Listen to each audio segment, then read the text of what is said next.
Hey y'all, welcome back to another devotional. If you don't know me, I am the 13th disciple, and I'm coming right at you with another devotional.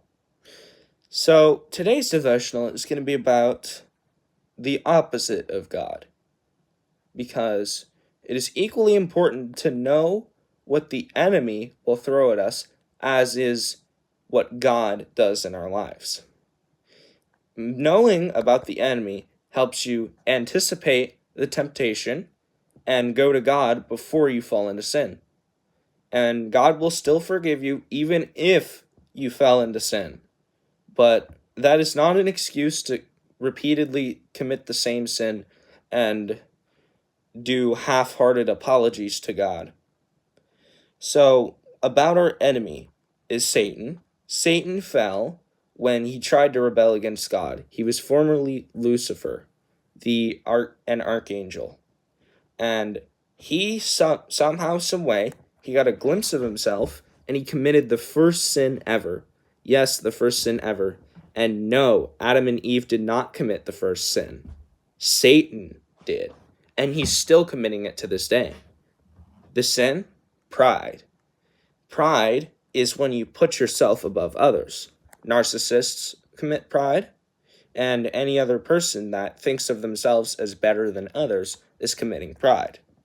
So, Satan, being prideful as he is, tries to rebel against God and fails miserably, taking 1/3 of his angels and corrupting them. And so he had fallen down into hell. He was supposed to go to hell, but he ain't in there, and he isn't in heaven either. So he's on this world, manipulating it and transforming it into a very evil and sinful environment. So what this world has to offer you is temporary.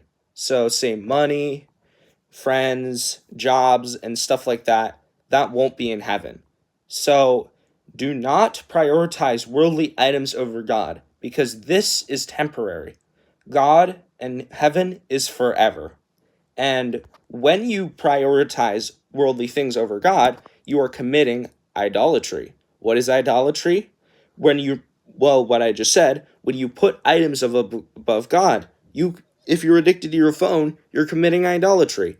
If you're playing games for 8 hours a day, heck, I'm guilty of that. You're committing idolatry. And yes, I commit idolatry all the time, and I ask God for forgiveness, and you should too. Peace. Love y'all. Have a great rest of your day. And Philippians 4:13.